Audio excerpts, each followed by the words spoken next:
What is up? What is going on? Dave at SVA Card Collectors. And boy, I believe it's Gary V who's really pushing some baseball cards here. I have had a Juan Soto Topps Chrome card, and it went for $125. Now that card in the beginning of the day was going for $100 and maybe a little bit less, but now it's actually going over for like 130, maybe even higher now. Literally, I got 8 offers in an hour, in like an hour, 15 minutes. I haven't had an offer on that card for 6 months. And I actually had it for like 75, 80 bucks, and I bumped it up to 125 because, again, I was afraid of missing it. I actually have another one that I can get graded that looked really sharp. So I wanted to keep at least one of each Juan Soto, Topps Update and Topps Chrome. But it went for 125. Like I was waiting. I had actually offers from 110, and all the latest solds were like 95, 100. And so I wasn't going to take anything less than 120 because I was afraid of what actually happened. I started seeing sales of 130. So people going crazy over these cards now. If you have Acuna, if you have Soto, if you have Glaber, in 2018, even Ohtani, you should be putting them out there and selling them now. I know people are saying, well, they might even go more during the season, and that could be the case, but there is a big frenzy right now, and I think you should take advantage of it, especially if you're looking to if you need money so you can buy some cards. I think that's really important. Also, I now have a baseball card consultant. He likes to give advice. So before we get going on this, I'd like to introduce Pepe. Pepe's sports card tip of the day. Thank you, Dave, for having me on the show. I'm going to tell you guys what you got to do to make a lot of money with the sports cards. See, what you got to do is you go and you got to buy a card. And she's got to be very low. You got to buy this card. She's going to be beautiful, but she's going to be very, very low. It costs not so much. Then, and this is the key, you got to sell her high. She's got to be high because she's so beautiful, the card. So the card, you buy her low, and then the card, she's going to get a higher. And when she gets a higher, you got to sell it. She's going to be you can make a lot of money. That was Pepe's tip of the day. If you want to hear more great investment advice, tune in every day. Thank you, Pepe, for that wonderful piece of advice. I think we can all learn a little bit from Pepe. So, like I said, Juan Soto is going crazy, and a lot of people are contributing to Gary V or maybe even the Sports Card Investor because they have a little more oomph in the sports card world, so they're telling people to buy this stuff. And some people go, well, they already bought it. And I actually did that, but I have no pull. So it really made no effects. But I can understand and see, like I would go, oh, I'm buying these cards because I'm telling you guys to buy them. I want to, be in the same boat. So if they go up, they go down, I'm with you. But then on the other hand, I could see, well, you have, not me, but people who have like a significant pull saying, hey, I bought this Joe Schmo card, and all of a sudden everybody's buying these Joe Schmo cards. It's going to raise the value of the card that you bought because you're not buying it after you say it, you're buying it before. So I get it. I can understand why people get a little about it, but it's happening. And you know what? If you did it with Gary V, with his Giannis cards, they went up like crazy amount of money. They were going for 200 to 300, then they spiked to like 600, 800, 1,000. Just say you bought it there, you still would have doubled your money. So you never know with these guys what's really going to pop off. What I really wanted to talk about today, and it's usually people have been following me, so they follow my maturation of the sports card world and what I'm going into and out to, but some people may be new, in particular baseball cards. And it has changed significantly So I just wanted to do a very brief breakdown of the new sports card world and basically what you guys should be looking for and collecting. The main ones, and I'm not going to go into every single cards. I'm not going to do all that. I'm going to go with the three major cards that I feel are the best to buy and to invest in. There are other, Topps makes a slew of sets, and a lot of them are really good, but I just feel that these are the top ones to invest in. So right now you have Bowman Chrome, Bowman Draft. Those are the three that are huge. Now, why I say all three of those is because they have a lot of the prospects and a lot of first Bowman cards, which are the cards that everybody likes to collect. So those are the ones that have the premium value. So if you're looking to get, a lot of people go, you might hear the term prospecting. That's what they're talking about. They're going and they're buying Bowman first cards, trying to buy it cheap. Yeah, thanks, loud truck. And trying to buy the cards that they feel that in a year, 2, 3 years are going to really spike up in price. Those are always the cards that go for a lot of money. It's the Bowman first and it's the autograph. And then you have the rainbow. And when I mean rainbow, you have the purple, the green, the blue, the orange, the gold, the red. And each one of them signify how many cards have been made of each card. So a purple might be 250, blue might be 150, gold is 50, red is 5.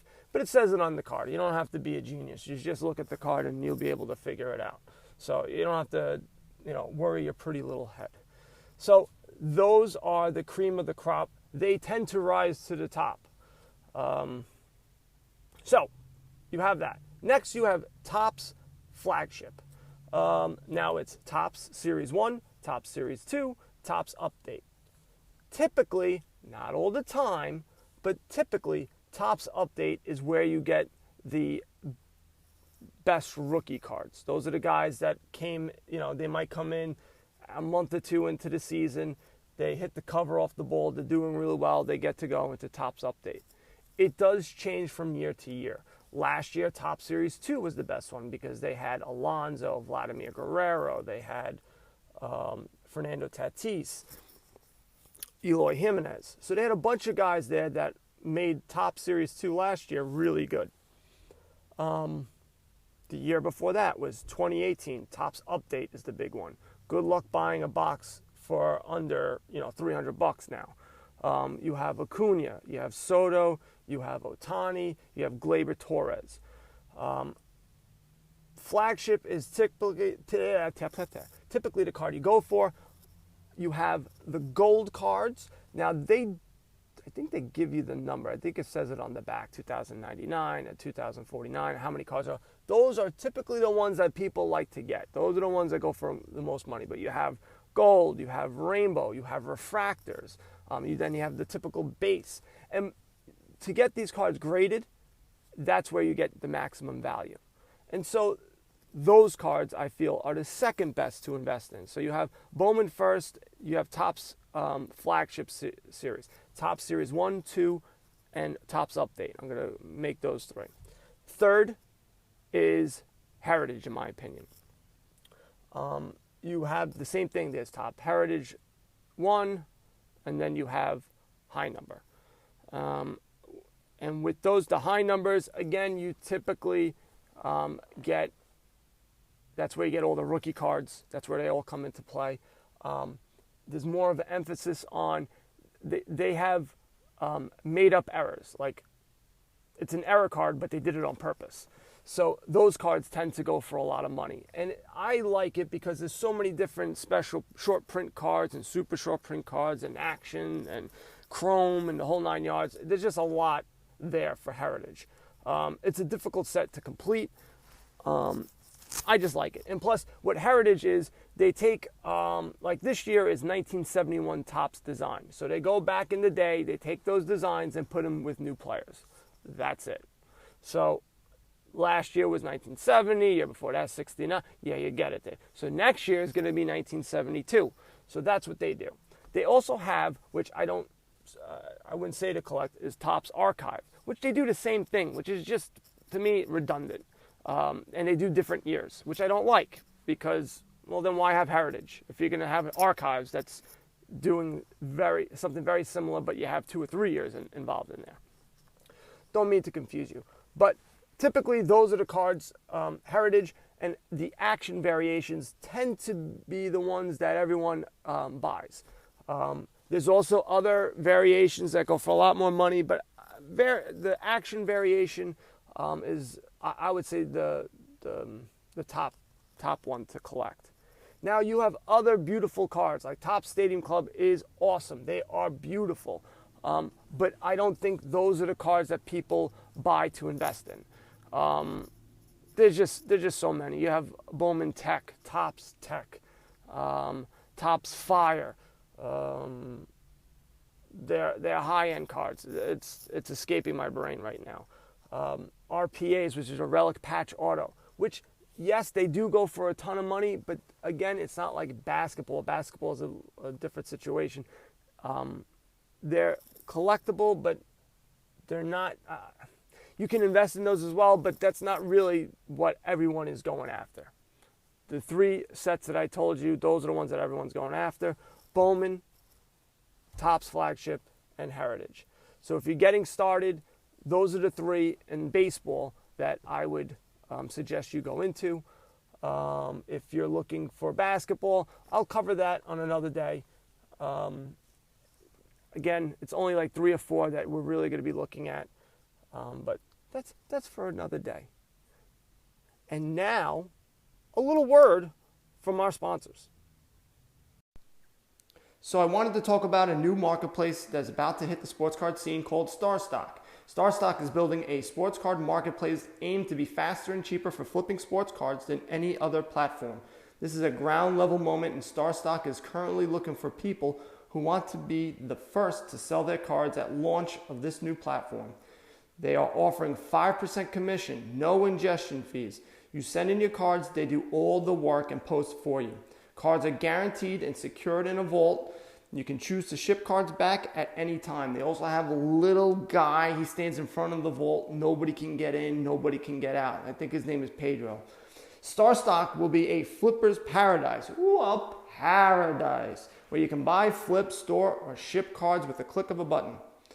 If you are interested in getting involved as a seller, contact Mike at mike@starstock.com. They're right now only looking for rookie cards and prospects of current players.